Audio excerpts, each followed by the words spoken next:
Hello बच्चों, नमस्कार। Good evening. क्या हाल चाल है सभी के? उम्मीद करता हूँ बहुत अच्छे होंगे। और बच्चे, पढ़ाई भी आप लोगों की बेहतर चल रही होगी। तो आज हम लोग एक अपना नया टॉपिक शुरू करने वाले हैं, और आप ये कह सकते हो कि एडवांस मैथ का लास्ट टॉपिक भी इसे कह सकते हैं, जिसका नाम है ज्योमेट्री। इसके बाद अगर मैं देखूं तो दो टॉपिक हमें करने हैं। एक तो मीन मॉड मीडियन वाला सांख्यिकी स्टैटिस्टिक्स जो आपका पार्ट है, और सेकंड है डीआई यानी कि डाटा इंटरप्रिटेशन। तो ये दो टॉपिक बचते हैं और दोनों एक एक क्लास के हैं।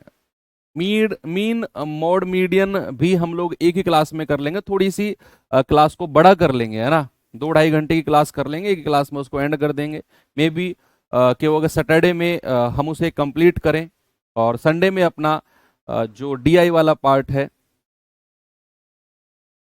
उसे कंप्लीट कर लेंगे। बात अगर आज की करें तो हम अपना ज्योमेट्री यानी कि ज्योमिति चैप्टर शुरू करने जा रहे हैं।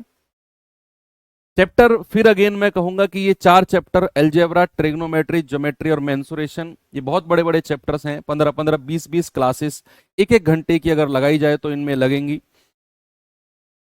लेकिन हमें उस तरीके से पढ़ना है कि एक कंसाइज फॉर्म में चीजें हो भी जाएं, और जो हमारे एग्जाम में सवाल बने हैं अकॉर्डिंग टू प्रीवियस ईयर, उसी सिनेरियो पर चीजें हम सॉल्व कर पाए।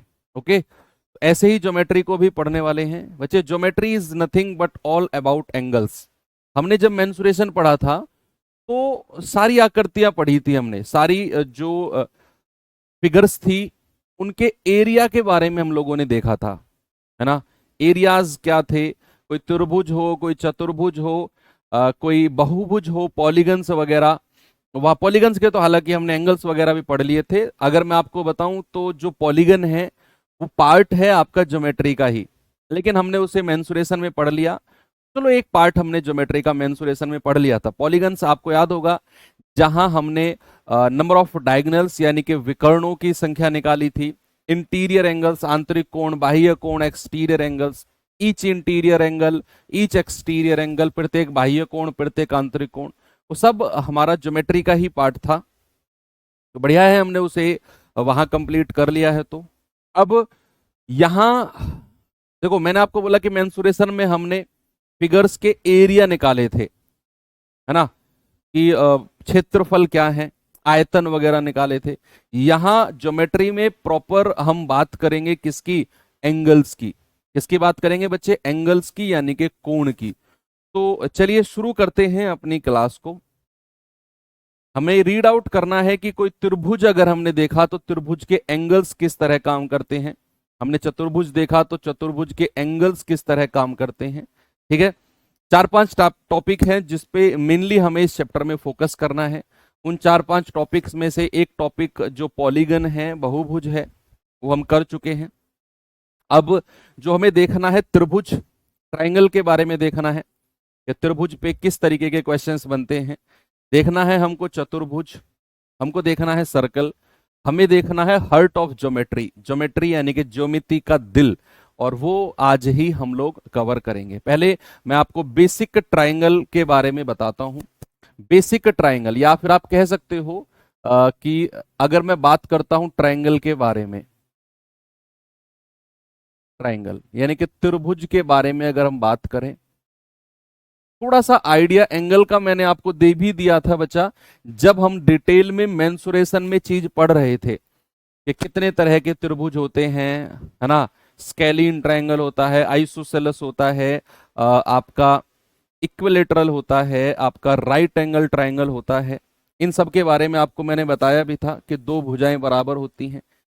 बच्चे, अगर मैं आपसे बात करूं बेसिक ट्रायंगल की, मैं आपको बता ही नहीं रहा कि कौन सा ट्रायंगल है। अगर मैं बेसिक ट्रायंगल की बात करूं तो वो स्केलीन होता है ना, विषम बाहु जिसकी सारी भुजाएं अलग अलग होती हैं।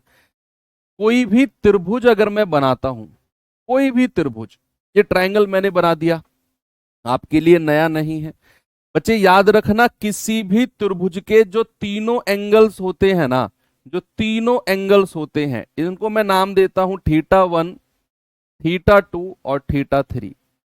किसी भी त्रिभुज के जो तीनों एंगल्स होते हैं उनका सम, उनका योग हमेशा θ1 + θ2 + θ3, याद रखना बच्चे, हमेशा 180 डिग्री होता है, ऑलवेज इक्वल्स टू क्या होता है, 180। अब वो कोई भी ट्राइंगल हो, चाहे वो स्केलीन हो, विषमबाहु हो जिसकी सारी भुजाएं अलग अलग होती हैं, चाहे वो समबाहु हो जिसका तीनों एंगल बराबर होते हैं, चाहे वो आपका समद्विबाहु हो, आइसोसेलस हो जिसकी दो भुजाएं बराबर होती हैं, चाहे वो राइट एंगल हो जिसकी एक एंगल 90 डिग्री का होता है, हमेशा किसी भी त्रिभुज की अगर बात करेंगे तो उसके तीनों एंगल्स का सम क्या होगा, 180 डिग्री होगा। अब मैं आपको अलग अलग ट्रायंगल के थोड़ा सा एक रिवीजन तौर पे भी करा देता हूं। अगर मैं बात करता हूं बच्चे विषमबाहु की, विषमबाहु की, ठीक है, इंग्लिश वाले बच्चे लिखेंगे इसको स्केलीन, स्केलीन ट्राइंगल। तो विषमबाहु जिसके तीनों भुजाएं अलग अलग होती हैं, तो तीनों एंगल्स भी अलग अलग हो जाएंगे, θ1 θ2 θ3, है ना, अलग अलग एंगल्स हो जाएंगे तीनों। तो यहां पर अगर मैं θ1 प्लस θ2 प्लस θ3 अगर मैं कहूंगा तो 180 डिग्री होगा।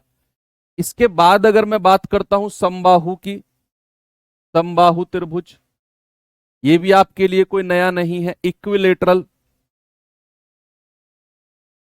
इक्विलेटरल यानी कि जिसकी तीनों भुजाएं बराबर होती हैं, ऐसा त्रिभुज जिसकी तीनों भुजाएं क्या होती हैं, बराबर। बच्चे याद रखना, अगर तीनों भुजाएं बराबर है ना तो इसके तीनों एंगल्स भी बराबर होते हैं और वो 60-60 डिग्री के होते हैं।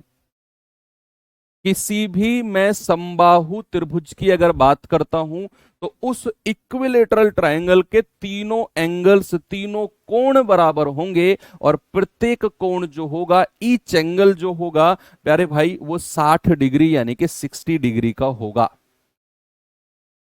इसके बाद अगर हम बात करें, देखो एकमात्र यही एक ऐसा ट्रायंगल है, यही एक ऐसा ट्रायंगल है समबाहु त्रिभुज जिसके तीनों कोण फिक्स होते हैं। यही एकमात्र ऐसा ट्रायंगल है जिसके तीनों एंगल फिक्स होते हैं 60-60-60, अलग नहीं हो सकते। अगर तीनों एंगल 60-60-60 हैं तो वो इक्विलेटरल ट्रायंगल है। ओके, तीसरा अगर मैं कहूं समद्विबाहु, समद्विबाहु यानी कि आइसोसेलस, आइसोसेलस ट्रायंगल की अगर मैं बात करता हूं बच्चे, आइसोसेलस ट्रायंगल के बारे में मैंने आपको बताया था कि ऐसा त्रिभुज जिसकी दो भुजाएं बराबर होती हैं। मान लो ये भुजा इसके बराबर है, ये दो लाइन अगर मैं खींचता हूं ना, जो ग्रीन कलर में आपको दिख रहा है ना, ये ग्रीन कलर, ये ग्रीन कलर, इसका मतलब होता है कि ये दोनों भुजाएं बराबर हैं। बच्चे याद रखना, अगर ये दोनों भुजाएं बराबर है ना तो इनके संगत कोण, इनके संगत कोण भी बराबर होंगे, इनके संगत कोण भी क्या होंगे, बराबर होंगे। अगर ये एंगल थीटा है तो ये भी थीटा होगा, दो एंगल भी इसके इक्वल हो जाएंगे, किसके, आइसोसेलस यानी कि समद्विबाहु त्रिभुज के। ठीक है, आगे अगर मैं चलूं राइट एंगल यानी कि समकोण, समकोण त्रिभुज की अगर मैं बात करता हूं बच्चे, राइट एंगल की, राइट एंगल के बारे में मैंने आपको बताया था कि भैया इसका एक एंगल फिक्स होता है जो कि कितने का होता है, 90 डिग्री का होता है। राइट एंगल ट्रायंगल क्या बताया था मैंने आपको कि एक एंगल इसका फिक्स है जिसकी वैल्यू 90 डिग्री होती है।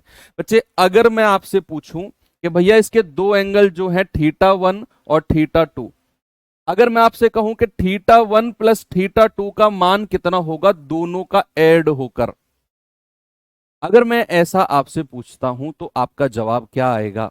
मैंने कहा ये राइट एंगल ट्रायंगल है, इसका एक कोण 90 डिग्री फिक्स कर दिया मैंने, जो दो अलग अलग एंगल θ1 ये θ2 कर लेना, θ1 और θ2 जो दो अलग अलग एंगल है इनका योग अगर मैं आपसे पूछूं तो आपका जवाब क्या होगा। आप कहेंगे सर किसी भी ट्रायंगल में तीनों एंगल्स का जो सम होता है ना, तीनों एंगल्स का सम हमेशा 180 डिग्री होता है। तो क्या अगर मैं ऐसा लिख दूं कि 90 plus θ1 plus θ2 equal to 180 degree. किसी को कोई दिक्कत है? तो यहां से θ1 प्लस θ2 कितना हो जाएगा? 90 180 में से घटेगा तो θ1 प्लस θ2 क्या बचेगा? आप कहेंगे सर 90 डिग्री बचेगा। भाई मैंने कहा किसी भी त्रिभुज के तीनों एंगल्स को अगर आप जोड़ते हो तो वो 90 डिग्री देगा। अब एक 90 आधा हिस्सा तो ये ही लेके बैठ गया, आधा हिस्सा नहीं, ये गलत है। एक बच्चा कह रहा है सर 45 45, नहीं। कहा, किसने बोला ये दोनों एंगल बराबर होंगे? यही गलती मत करना। ये गलती अक्सर बच्चे करते हैं कि इन दोनों का योग 90 डिग्री, तो ये 45 का, ये भी 45 का। अरे आपने ट्रिग्नोमेट्री नहीं पढ़ी, हाइट एंड डिस्टेंस नहीं पढ़ी आपने। ये एंगल 60 का भी हो सकता है, ये 30 का भी हो सकता है, ये 30 का हो सकता है, ये 60 का हो सकता है, ये 20 हो सकता है, ये 70 हो सकता है, ये 10 डिग्री हो सकता है, ये 80 डिग्री हो सकता है। भाई बराबर नहीं होगा, इन दोनों का योग 90 डिग्री होना चाहिए। ये 15 हो सकता है, ये 75 हो सकता है। किसने बोला दोनों एंगल बराबर हैं? है ना? अगर ये दोनों भुजा बराबर हो गई, अगर ये दोनों भुजा बराबर हो गई तो फिर ये दोनों एंगल बराबर हो जाएंगे, फिर ये हमारा आइसोसेलेस बन जाएगा। अगर ये दोनों भुजा बराबर हो गई तो फिर ये दोनों एंगल आइसोसेलेस की तरह बराबर हो जाएंगे, फिर एक एंगल 45 डिग्री का बन जाएगा। लेकिन मैंने कहां बोला कि ये दोनों साइड इक्वल है ना? इसको θ1 ही रखना है, इसको θ2 ही रखना है, और इन दोनों की वैल्यू जुड़कर कितनी बनेगी? 90 डिग्री। तो ये कुछ ट्रायंगल्स हैं जिनके बारे में हम ऑलरेडी मेंसुरेशन क्षेत्रमिति में पढ़ चुके थे। वहां हमने एरिया के बारे में बात करी थी, यहां हमने ट्रायंगल्स के एंगल के बारे में बात की है। ओके, चलो आपको रिकॉल भी हो गई, चीजें याद भी हो गई फिर से। हाँ, अब अगर मैं आगे बात करूं आपसे कि कोई मैंने सीधी रेखा खींच दी, कोई सीधी लाइन खींच दी मैंने, इस पे मैंने पॉइंट दे दिया P। अगर मैं आपसे कहता हूं कि भैया यहां से चलो और वापस यहां इसी लाइन पे आके रुक जाओ, तो ये एंगल पता है किसका होगा? 180 डिग्री का होगा। हमेशा याद रखना, ये एंगल 180 डिग्री का होगा। एक सीधी रेखा का एंगल अगर मैं आपसे पूछता हूं तो ये एंगल हमारा 180 डिग्री होगा। सीधी रेखा का एंगल ऑलवेज 180 डिग्री। अगर मैं एक सीधी रेखा, सीधी स्ट्रेट लाइन खींचता हूं, ये पॉइंट मैंने फिक्स कर दिया P, और बच्चा अगर मैं यहां से चला, ऐसे चला, ऐसे चला, तो आप कहेंगे सर ये एंगल 180 डिग्री है। यहीं पर बच्चा अगर मैं आपसे कहता हूं कि नीचे का एंगल, ये एंगल कितना है? ये भी 180 डिग्री हो जाएगा। तो अगर मैं पूरे एंगल की बात करता हूं, पूरे एंगल की, यानी कि यहां से चल के, यहां से चल के और वापस यहीं पे आके रुक जाओ, वापस यहीं पे आके रुक जाओ, तो टोटल एंगल कितना हो जाएगा? आप कहेंगे सर टोटल एंगल होगा 180 प्लस 180, यानी कि टोटल एंगल 360 डिग्री हो जाएगा। टोटल एंगल कितना होगा? 360 डिग्री हो जाएगा। 360 डिग्री टोटल एंगल हो जाएगा। ठीक है भैया, ओके। ऐसा क्यों होता है मैं आपको बता देता हूं। देखो, आपको यह बात तो पता है कि अगर दो लाइन इस तरीके से खींच दी जाए एक दूसरे के लंब पर, यानी कि परपेंडिकुलर अगर खींच दी जाए तो ये एंगल 90 डिग्री होता है। ये तो आपको पता है कि 90 डिग्री ये एंगल होता है। यस, अब आप क्या करो, सुनो, अब इसको ना थोड़ा सा फील करना। ये जो लाइन है ना, ये जो लाइन है, इसको खींचो, और खींच के ऐसे ऐसे ऐसे खींच के ना, आप ये मानो ये कोई वायर है, ये कोई तार है, तार की ये शेप है, ये एंगल 90 डिग्री है। आप क्या करो, तार का ये जो वाला हिस्सा है ना वायर का, इसको सीधा कर दो, इसको सीधा कर दो। अगर मैं ऐसे कर दूंगा तो ये एंगल भी कितना होगा? 90 डिग्री होगा। भाई आपने इस वाले तार के हिस्से को सीधा कर दिया तो ये एंगल भी कितना हो गया? 90। तो ये टोटल एंगल कितना हो गया? 90 और 90 180। ऐसे बनता है एक लाइन का स्ट्रेट एंगल कितना? 90 डिग्री का, ओ सॉरी 180 डिग्री का, क्योंकि दो समकोण मिलते हैं, दो राइट एंगल मिलके क्या बनाते हैं? 180। ऐसे ही नीचे की तरफ भी देख लो, तो ये कितना हो जाएगा आपका? 360 डिग्री हो जाएगा। ठीक है भाई। तो अब आप तैयार हैं टाइप 1 के लिए एटलीस्ट, और टाइप 1 में चलते हैं हम। बेसिक जो एंगल्स हैं उनकी प्रॉपर्टीज के बारे में देखते हैं, क्या बेसिक एंगल्स की प्रॉपर्टीज होती हैं। चलिए उनके ऊपर सवाल देखते हैं। बस एक बात ध्यान रखना कि किसी भी ट्राइंगल के तीनों एंगल्स का जो सम होगा वो 180 डिग्री होगा। 5-6 सवाल हैं, जल्दी से इसे कंप्लीट करो, फिर हम लोग पढ़ते हैं हार्ट ऑफ ज्योमेट्री, ज्योमेट्री का दिल, पैरेलल लाइंस प्रॉपर्टी पढ़ेंगे फिर हम।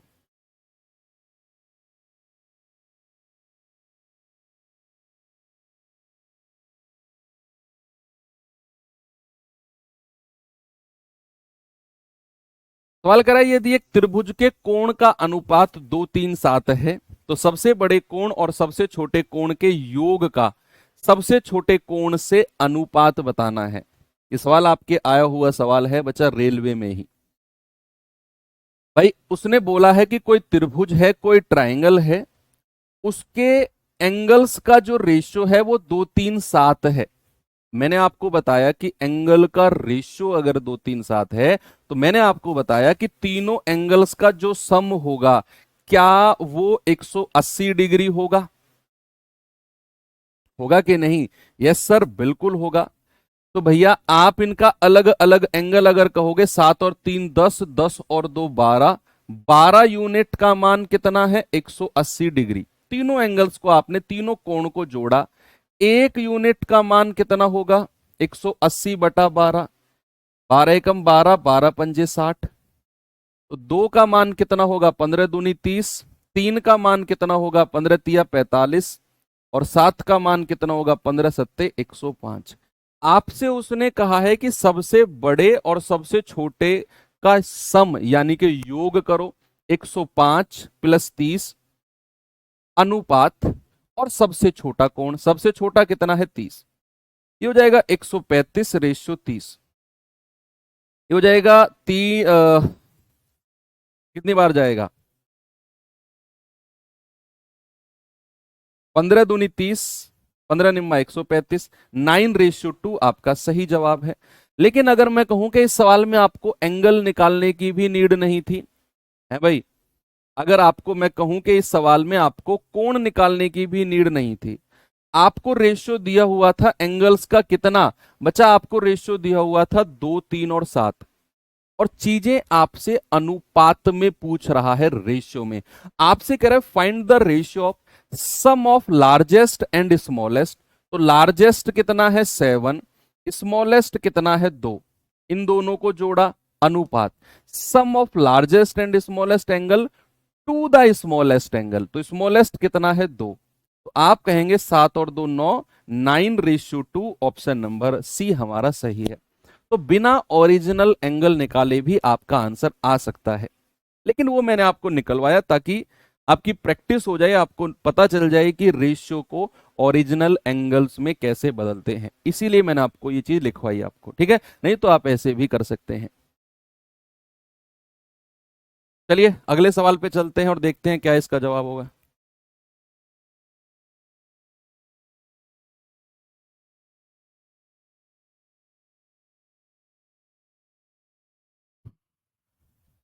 सवाल है बच्चे, यदि एक त्रिभुज के कोण का अनुपात 2 3 5 है, क्या रेशियो है? 2 3 और 5। कह सबसे बड़े कोण का सबसे छोटे कोण से अनुपात। तो सबसे बड़ा कितना है? 5। सबसे छोटा कितना है? 2। सीधा सीधा आप 5 2 कह दोगे। ये मत कहना कि सर इतना आसान सवाल क्यों, ये आपके रेलवे एनटीपीसी का आया हुआ सवाल है, ये प्रीवियस ईयर ही उठाए हैं मैंने।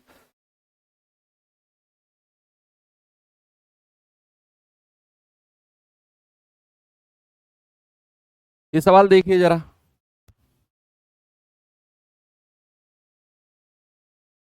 सवाल है यदि एक त्रिभुज के कोण का अनुपात कितना है? 4 5 और 6।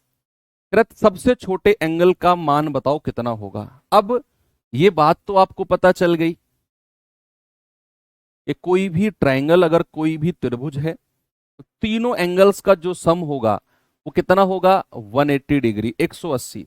तो क्या मैं ये कह सकता हूं 6 और 5 11, 11 और 4 15, 15 यूनिट का जो मान होगा 180 डिग्री होगा।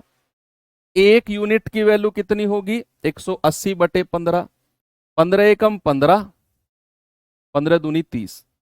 एक यूनिट का मान 12 डिग्री। आपसे कह रहा है सबसे छोटा एंगल। 4 यूनिट का मान कितना होगा? 4 गुणा 12 यानी कि 48 degree. 48 degree option number B हमारा सही जवाब है। Okay, yes.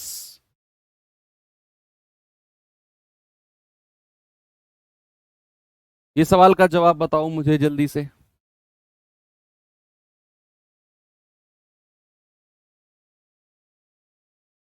सवाल है एक रेखीय कोण का मान कितना होगा। रेखीय कोण यानी कि लीनियर एंगल। बच्चा लीनियर एंगल मतलब होता है एक लाइन मैंने खींची, ये पॉइंट मैंने फिक्स कर दिया, ये वाला एंगल आपसे पूछा है। ये मैंने आपको सारी थ्योरी पढ़ा दी है, अब आपको आसान लग रहा है ये चीज, और ये आई है आपके एग्जाम में, डायरेक्ट चीजें पूछी गई हैं। मैंने आपको बताया ना बच्चा कि एडवांस मैथ से आपका जो पोर्शन है वो बहुत कम पूछा जाता है, लेकिन जो भी पूछा जाता है बहुत आसान पूछा जाता है। अब आप इस बात का विश्वास करो मत करो, मैंने आपका जितना एनालिसिस पीवाईक्यूज का किया है, एडवांस मैथ के 4 चैप्टर्स का, चाहे वो मेंसुरेशन हो, एलजेब्रा हो, ट्रिग्नोमेट्री हो, आपका ज्योमेट्री हो, बहुत कम क्वेश्चंस आते हैं आपके एएलपी में, लेकिन जो भी आता है वो बहुत आसान आता है। ठीक है, तो ये एंगल लीनियर एंगल कितना होता है? 180 डिग्री। ऑप्शन नंबर बी हमारा बिल्कुल सही है।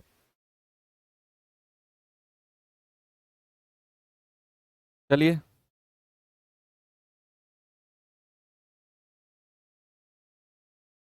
ये सवाल करिए जरा।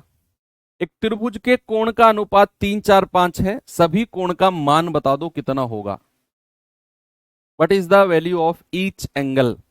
आप कहेंगे सर त्रिभुज के कोण का जो रेशियो है वो दिया हुआ है 3 4 और 5, और हम जानते हैं कि सभी एंगल्स का सम 180 होता है। 5 4 9, 9 और 3 12, 12 यूनिट का मान कितना है? 180 डिग्री। एक यूनिट का मान होगा 180 बटे 12, 12 एकम 12, 12 पंजे 60, तो 3 का मान होगा 15 तिया 45, 4 का मान होगा 15 चौके 60, और 5 का मान होगा 15 5 75। आप कह सकते हैं सभी कोण 45 60 75। ऑप्शन नंबर डी हमारा सही जवाब है, 45 60 और 75।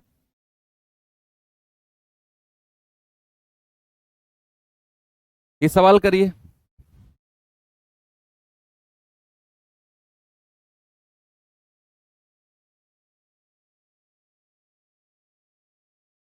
सवाल है एक त्रिभुज का कोण 82 डिग्री है, वो ट्रायंगल है, उसका एंगल 82 डिग्री है। कह रहे अन्य दो कोण 2 5 के रेशियो में है, 2 5 के रेशियो में है।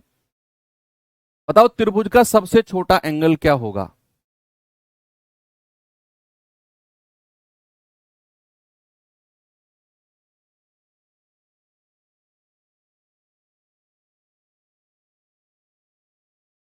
करिए इसको।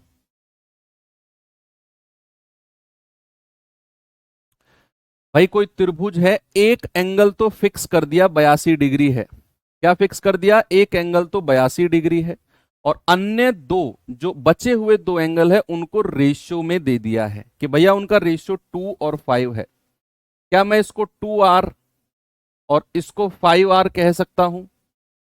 भाई एक को मैंने 2r और एक को मैंने 5r कह दिया, तो क्या इन तीनों का सम यानी कि 82 degree plus 2r plus 5r, क्या इन तीनों का सम मिलकर 180 डिग्री के बराबर होगा? यस। तो 5 और 2 7r बराबर 180 माइनस 82, 10 में से 2 गए 8, 17 में से 8 गए 9, तो यहां से r कितना हो जाएगा? 98 बटा 7, 7 एकम 7, 7 चौके 28, r का मान आ गया 14, तो 2r का मान कितना होगा? 14 दूनी 28 और 14 पंजे 70। कितना होगा? 14 पंजे 70। आपसे कह रहा है त्रिभुज का सबसे छोटा एंगल। भाई एक एंगल 82 है, एक 28 है और एक 70 है। सबसे छोटा कौन सा है? 28 डिग्री का, और वही हमारा जवाब होगा यही एंगल हमारा क्या होगा बच्चा, यही एंगल हमारा स्मॉलेस्ट होगा, सबसे छोटा एंगल। चलिए थोड़ा सा लेवल बढ़ाते हैं और करेंगे इस सवाल को।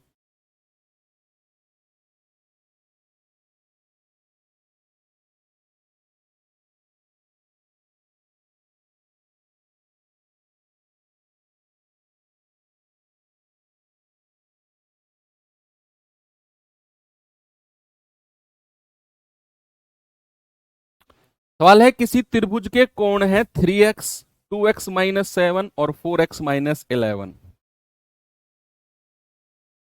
तो बताओ x का मान क्या होगा। आपको पता चल गया है कि अगर कोई ट्राइंगल है ना, उसके तीनों एंगल्स का जो सम होगा वो भैया 180 डिग्री होगा।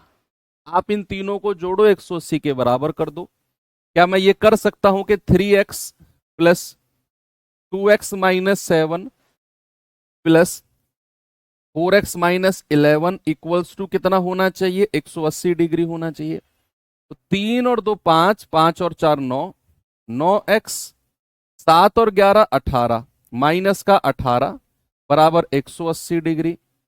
तो यहां से 9x अगर मैं आपसे कहूंगा तो 180 प्लस 18, आप कहेंगे सर 198 डिग्री। तो यहां से बचा x कितना आ जाएगा, 198/9। तो 9 दूनी 18, 9 दूनी 18, यानी कि x हमको मिलेगा 22 डिग्री, जो कि ऑप्शन नंबर सी हमारा हो जाएगा।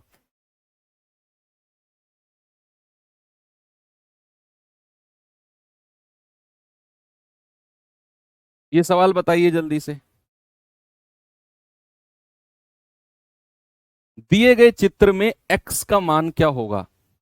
अब उसी सवाल को, जो पीछे सवाल मैंने आपको दिया था, उसी सवाल को या ऐसे ही सवाल को ना पिक्टोरियल रिप्रेजेंटेशन में दे दिया है। एक चित्र बनाकर आपको दे दिया है, कोई एंगल सॉरी कोई ट्रायंगल बना दिया है। एक एंगल x दे रखा है, एक 2x-20 और दूसरा भी 2x-20 आपको दे रखा है। आप जानते हैं कि भैया ये तीनों का सम 180 होगा। क्या आप में से कोई भी बच्चा मुझे एक बात बता सकता है, अगर मैं आपसे पूछूं कि ये ट्रायंगल कौन सा ट्रायंगल है, जिसने भी इस बात का जवाब मुझे दे दिया, जब भी आपका सिलेक्शन हो मुझसे एक चॉकलेट ले जाना।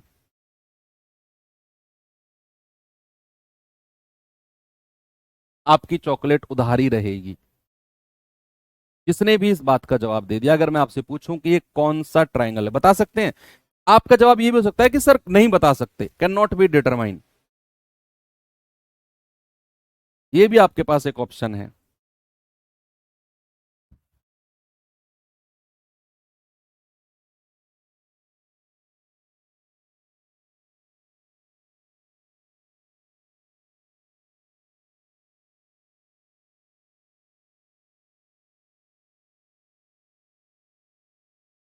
मुकेश अर्जुन राठौड़, बिल्कुल सही जवाब बचे आपका।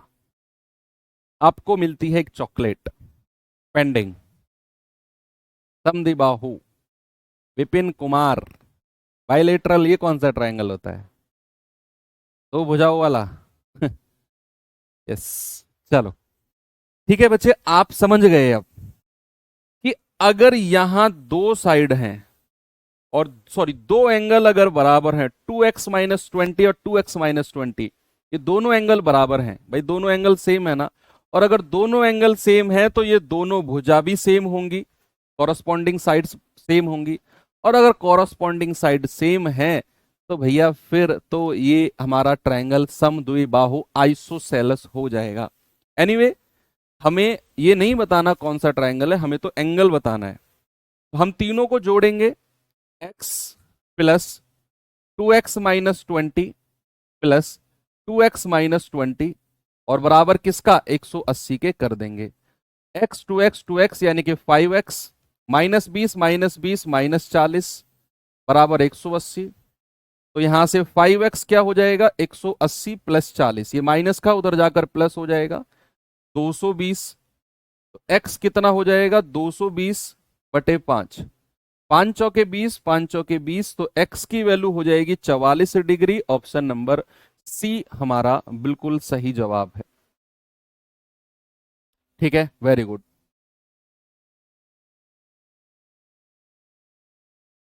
ये सवाल बताइए, नीचे दिए गए त्रिभुज एबीसी में ए बी बराबर बी सी है। उसने बोला है बच्चा कि ए बी, यानी कि ए बी जो है ये बी सी के बराबर है। देखो उसने साफ साफ बोला है ए बी बराबर क्या है, बी सी है। Angle B equals to x, angle A equals to 2x - 20। तो एंगल बी क्या होगा। अच्छा एक बात बताओ, अगर ए बी हमारा बी सी के बराबर उसने बोल दिया, तो क्या ये एंगल आइसोसेलेस नहीं हो गया, समबाहु समद्विबाहु नहीं हो गया, जिसकी दो भुजाएं बराबर होती हैं। तो ये अगर 2x - 20 है तो ये भी तो 2x - 20 हो जाएगा। भाई वो भी तो 2x - 20 हो जाएगा। उसने बोला ए बी बराबर बी सी, तो ये एंगल बराबर ये एंगल, आइसोसेलेस की प्रॉपर्टी होती है। तो अब आप तीनों को जोड़ सकते हो। हालांकि ये सवाल वही बन गया जो हमने अभी किया है, x 2x - 20 और 2x - 20 वही तो बन गया। तो यहां से x का मान हमारा कितना आ जाएगा, अभी तो सॉल्व किया है। x कितना आ जाएगा यहां पर, 44 डिग्री। क्वेश्चन नंबर कौन सा किया हमने, as per question number 9। Question number 9 कितना आएगा, x बराबर 9, और यही हमारे एंगल बी का मान हो जाएगा। वही आपसे पूछा है, एंगल बी कितना होगा, और आपका जवाब होगा ऑप्शन नंबर सी। सॉल्व कर लो, आप तीनों को जोड़ के 180 के बराबर कर दो, फिर से आपका वही 44 आंसर आ जाएगा।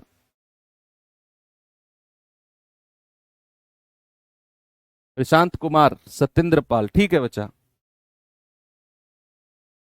ये सवाल करो, फिर मैं आपको टाइप चेंज करके कुछ और पढ़ाता हूं। ज्योमेट्री में तो बेसिक एंगल्स थे ट्रायंगल के, इसके बाद कुछ और पढ़ते हैं, फिर करेंगे एक बार इसको।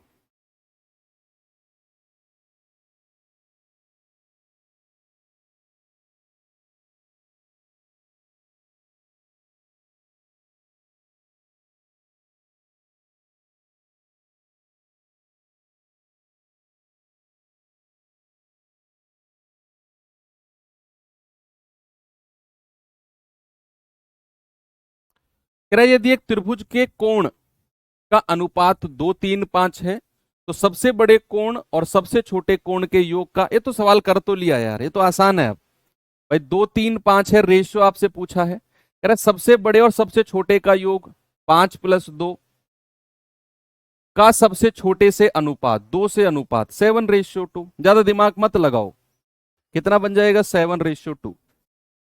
ठीक है, हटाओ इसे। बेसिक एंगल्स की प्रॉपर्टी आप सीख चुके हैं।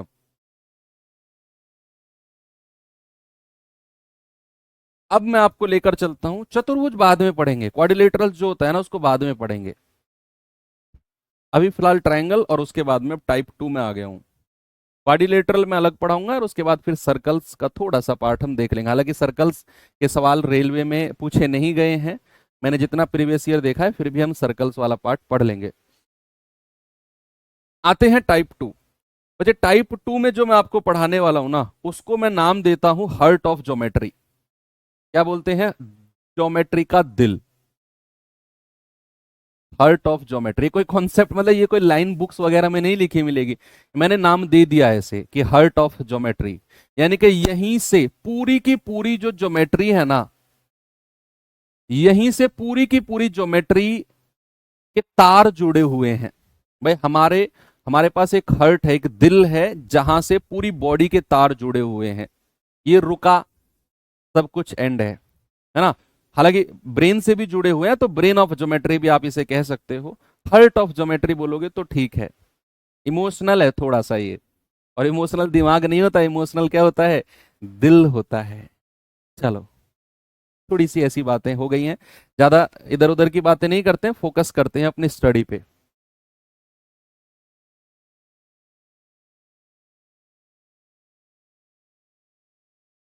क्या है, देखेंगे जरूर। When when a transversal line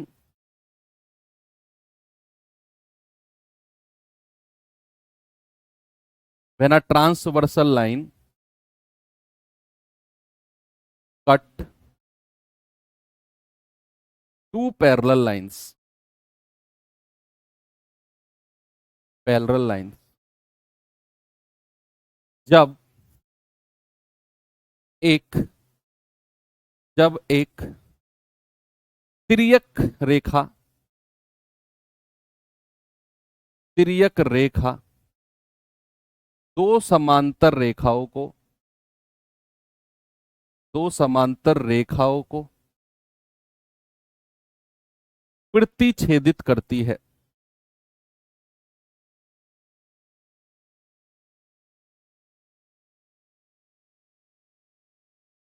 प्रतिच्छेदित करती है। तो मैं साइड में ऐसे खिसका देता हूं और अब मैं आपसे देख बताता हूं कि पैरेलल लाइंस क्या होती हैं। अच्छा, एक लाइन में यहां पर खींचता हूं। पैरेलल लाइंस का मतलब है कि जब दो लाइंस का जो डिफरेंस है ना, दो लाइन का जो डिफरेंस है बच्चे वो बराबर हो, दो लाइंस का जो डिफरेंस है वो बराबर हो थ्रू आउट, जहां तक भी वो चल रही हैं, दो लाइन पैरेलल हैं, बराबर चल रही हैं। आपके जीवन में आपके अच्छे काम और आपके बुरे काम दोनों पैरेलल चल रहे हैं। जो जितना आगे निकल जाएगा, जो जो लाइन सबसे आगे निकल जाएगी, आपको उसी का रिजल्ट मिलेगा। आपके बुरे काम और आपके अच्छे काम दोनों पैरेलल चल रहे हैं। मान लो बुरे काम आगे निकल गए, इसका रिजल्ट आपको मिलेगा। अच्छे काम आपके आगे निकल गए, अच्छे कामों का रिजल्ट मिलेगा। लेकिन बुरे काम और अच्छे काम कभी मिल नहीं सकते। ये मानकर चलो कि यही है आपके अच्छे काम, ये आपके बुरे काम है। अब किसको पीछे छोड़ना है, किसको आगे लेके जाना है, वो आपके ऊपर डिपेंड है। मैंने कहा आपकी ये पैरेलल लाइंस है जहां पर दो लाइन के बीच का जो डिफरेंस है हमेशा समान रहता है। अब वो कितनी भी लाइन हो सकती है, मैं एक और लाइन खींच दूं, मैं एक और खींच दूं, मैं एक और खींच दूं, ये सारी की सारी लाइन हमारी क्या हो जाएंगी, पैरेलल हो जाएंगी। जरूरी नहीं दो ही लाइन पैरेलल हो सकती हैं, दो से ज्यादा भी लाइन हमारी जो है पैरेलल हो सकती हैं। ठीक है। अब मैंने क्या किया कि मैंने एक ट्रांसवर्सल यानी कि तिर्यक रेखा से इनको काटा। लेकिन उससे पहले एक चीज देखो, इन दोनों के लाइन के जो बीच का भाग है इसको बोलते हैं आंतरिक भाग। क्या बोलते हैं बच्चा, इसको बोलते हैं आंतरिक हिस्सा यानी कि इंटीरियर हिस्सा, इंटीरियर भाग। और जो बाहर वाला भाग है इसको बोलते हैं बाह्य, बाह्य हिस्सा यानी कि एक्सटीरियर। भाई जो बाहर वाला हिस्सा है उसको एक्सटीरियर बोलेंगे, तो ये वाला भी बाह्य हो जाएगा, बाह्य यानी कि एक्सटीरियर। बात क्लियर है। जो दो लाइन के बीच का हिस्सा है दैट इज कॉल्ड इंटीरियर, जो बाहर का हिस्सा है that is called exterior. Okay, तो इतनी बात क्लियर है। अब मैं दोबारा बनाता हूं इस चीज को। मैंने यहां पर एक पैरेलल लाइन खींची, ये पैरेलल, और मैंने ना एक ट्रांसवर्सल लाइन से इनको काट दिया। इस तरीके से दो पैरेलल लाइन को मैंने ट्रांसवर्सल लाइन से काटा है। ये ट्रांसवर्सल लाइन है, तिर्यक रेखा है। अब बच्चे इसमें कितने एंगल्स बने अभी देखना आप। मैं एंगल्स के नाम दूंगा। मैं इसको नाम देता हूं ए,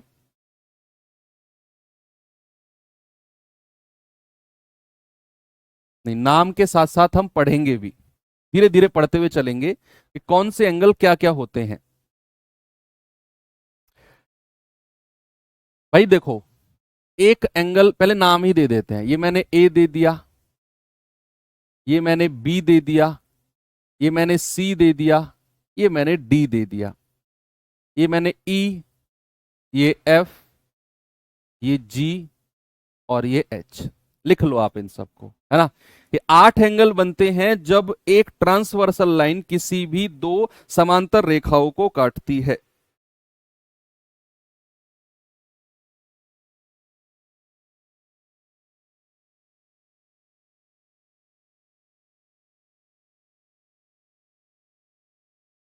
चलो देखते हैं। भाई सबसे पहली बात आती है इसमें vertically opposite angles, vertically, vertically opposite angles. Opposite angles are equal, are equal, यानी कि शीर्षाभिमुख,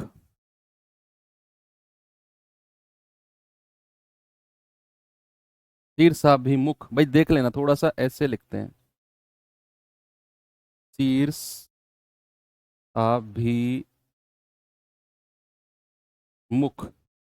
शीर्षाभिमुख जो कोण होते हैं वो बराबर होते हैं। मेरी मानो ना, आप इंग्लिश में ही थोड़ा सा देखो, इंग्लिश हिंदी में तो बड़े उटपटांग नाम है, हिंदी इंग्लिश में देखो कि वर्टिकली अपोजिट, अपोजिट यानी कि उल्टे।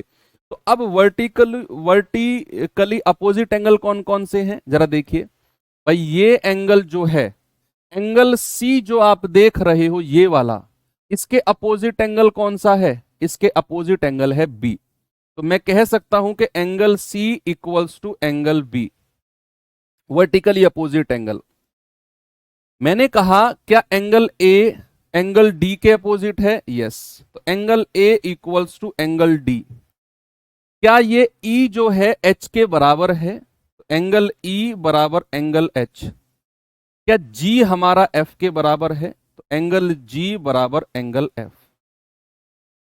ठीक है, वर्टिकली अपोजिट एंगल्स जो होंगे बच्चे वो हमारे बराबर हो जाएंगे। आप इसे नोट कर लो, फिर मैं अगली प्रॉपर्टी की तरफ आपको लेकर चलता हूं। ठीक है, तो वर्टिकुलर देखो, ये अगर मैं लाइन ऐसे खींचता हूं ना, तो अगर मैं इन एंगल्स की बात करूंगा तो this is called vertically opposite angles. In angle की बात करूंगा इस पॉइंट से, ये एंगल वर्टिकली अपोजिट, ये एंगल वर्टिकली अपोजिट, ये दोनों एंगल बराबर होते हैं। तो ये लाइन ऐसे ही तो चली, तो वर्टिकली अपोजिट एंगल्स क्या होते हैं बच्चा, ये बराबर होते हैं। ग्रुप डी में नोट चलेगा सर? बिल्कुल चलेगा बच्चा।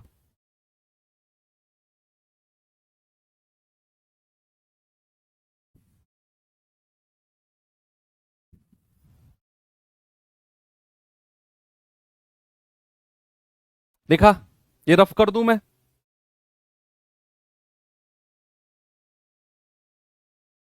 ये रफ कर दूं, चलो दूसरा पॉइंट यहीं लिख दूं। दूसरा पॉइंट क्या है कि संगत कोण, यानी कि corresponding angles, corresponding angles, corresponding angles are equal. संगत कोण, संगत कोण बराबर होते हैं, बराबर होते हैं। Corresponding angles are equal. अब इसमें कॉरस्पॉन्डिंग एंगल्स कौन कौन से हैं, मैं आपको अलग से बना के दिखाता हूं। कॉरस्पॉन्डिंग एंगल्स, भाई अगर मैं आपसे कह रहा हूं ये एंगल ए है, तो इसका कॉरस्पॉन्डिंग एंगल पता है कौन सा होगा, इसी लाइन में, इसी लाइन में देखो, ये जो एंगल ए है ये पहली वाली लाइन के ऊपर बना हुआ है ना, पहली वाली, तो दूसरी लाइन के ऊपर जो बना हुआ है वही इसका कॉरस्पॉन्डिंग एंगल है। तो एंगल ए बराबर एंगल ई, एंगल ए बराबर क्या होगा, एंगल ई। इसका कॉरस्पॉन्डिंग, इसका संगत कोण, यानी कि इसी लाइन पे, इस लाइन के ऊपर अगर ये बना हुआ है तो नीचे वाली के ऊपर जो बना होगा वो इसका कॉरस्पॉन्डिंग। ऐसे ही अगर मैं आपसे कहूंगा इधर आ जाओ, तो क्या मैं ये कह सकता हूं कि एंगल बी बराबर इसका कॉरस्पॉन्डिंग एंगल एफ होगा। ये आपको रिवीजन करना है, इन प्रॉपर्टीज का फिर से अपनी रफ कॉपी में बनाकर रिवीजन करना है। तो ये तो ऊपर ऊपर वाले हो गए। एक बार आंतरिक कॉरस्पॉन्डिंग बताना, इंटीरियर कॉरस्पॉन्डिंग। अगर ये एंगल सी है तो ये तो ऊपर वाली लाइन के नीचे है, तो इस लाइन के नीचे कौन सा हो जाएगा, एंगल जी। इसका कॉरस्पॉन्डिंग एंगल कौन सा है, एंगल जी। इधर अगर मैं आ जाऊं तो एंगल डी बराबर एंगल एच, इसका कॉरस्पॉन्डिंग कौन सा है, एंगल एच। तो कॉरस्पॉन्डिंग एंगल्स भी हमारे क्या होते हैं, कॉरस्पॉन्डिंग एंगल्स भी बच्चा हमारे इक्वल होते हैं। अब इसी चीज को अगर मैं अगली वाली लाइन पर लेकर चलूं, इसको मैंने थोड़ा सा कॉपी कर दिया और मैं यहां से इसको रफ कर रहा हूं। ठीक है, तो कॉरस्पॉन्डिंग एंगल समझ में आ गया। ठीक है, आते हैं आगे की तरफ।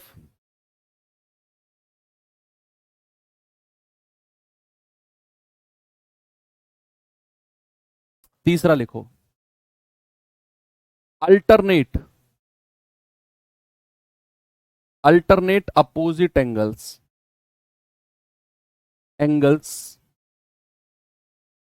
Are equal.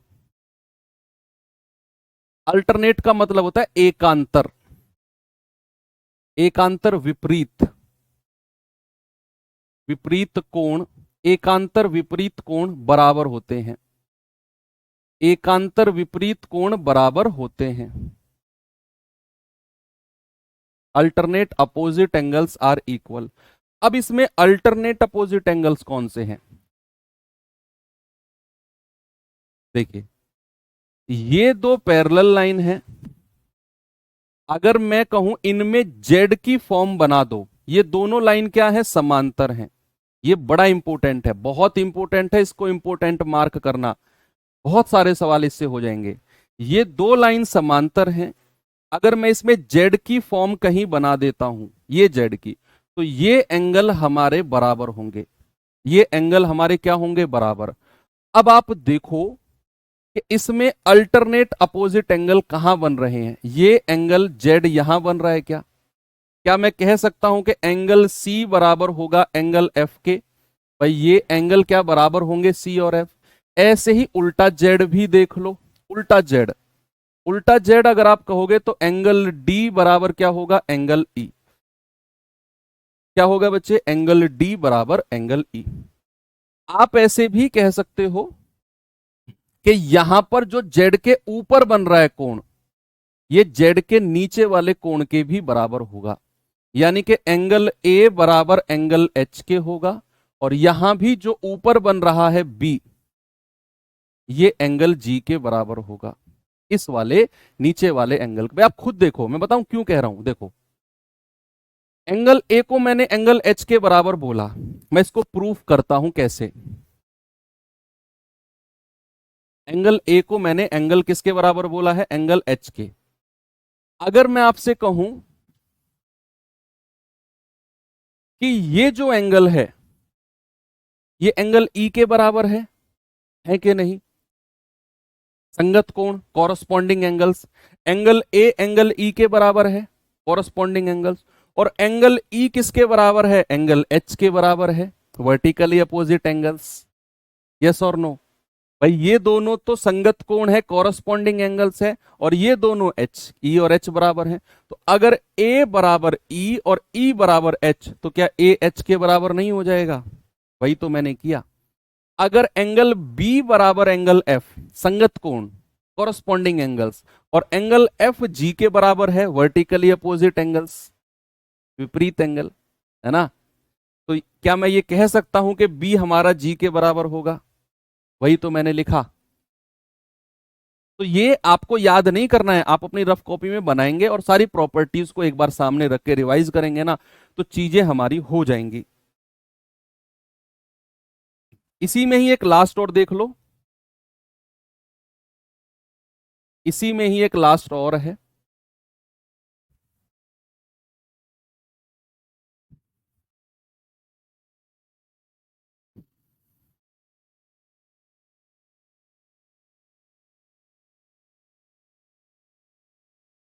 तीन, हाँ, एक, एक दो तीन, और चौथा, हाँ इसको मैं रफ कर रहा हूं, चौथा और देख लो, फोर्थ।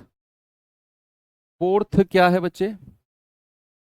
अगर मैंने ये कोई दो पैरेलल लाइन खींची है, मैं एक ट्रांसवर्सल लाइन खींचता हूं, तो इन दोनों का सम बच्चे, इन दोनों का सम यानी कि थीटा वन और थीटा टू, याद रखना theta one plus theta two बराबर 180 डिग्री होना चाहिए।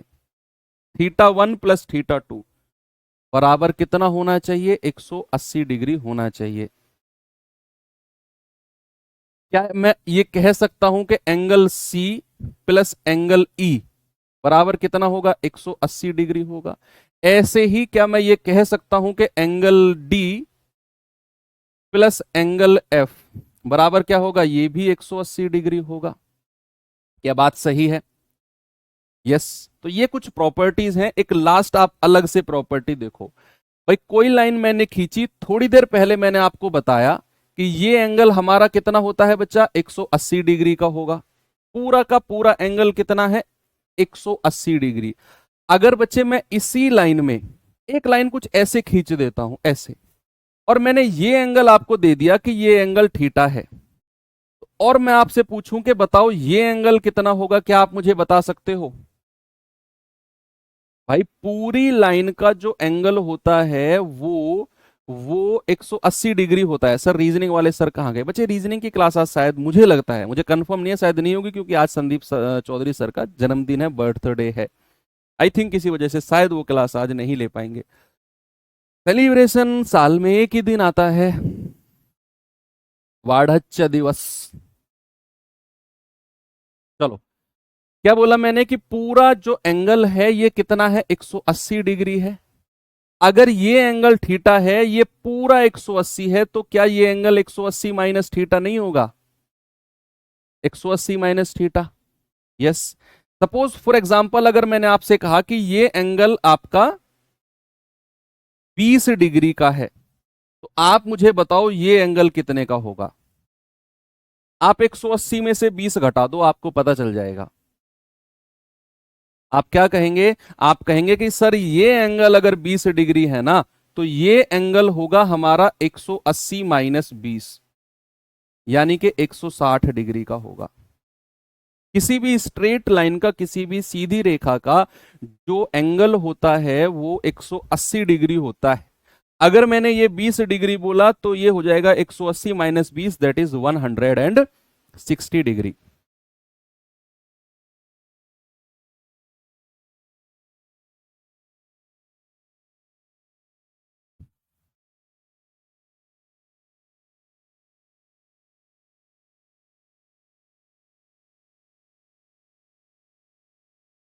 ओके, तो इतनी सारी चीजें आपने की, इनका रिवीजन आप करेंगे। अब मैं आपको सवाल देता हूं, जल्दी से मुझे आंसर बता दो इसका। उसने कहा 4x इक्वल्स टू 5y, तो x का मान क्या होगा?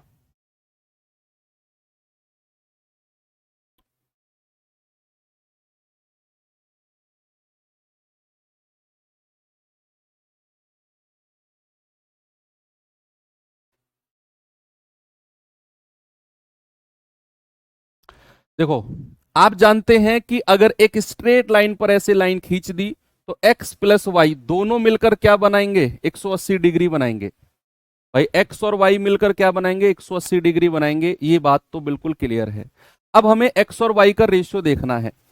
अगर बच्चा मैं यहां से x और y का रेशियो आपसे पूछूंगा, तो x के सामने क्या है? 5, और y के सामने क्या है? 4। तो x और y का रेशियो कितना हो गया? 5:4। तो क्या मैं ये कह दूं कि 5 और 4 9, 9 यूनिट का मान 180 डिग्री है। एक यूनिट का मान होगा 180/9, यानी कि 20 डिग्री। x का मान क्या होगा? 5 गुणा 20, यानी कि 100। वेरी सिंपल, कितना होगा? 100 डिग्री। रीजनिंग की सुपर 30 की क्लास लास्ट 10 दिन से नहीं हो रही है, कोई न्यूज़ है तो सर प्लीज़। यार मेरे पास कोई न्यूज़ नहीं है, मैं पता करता हूँ टीम में कुछ होगा तो ऐसा।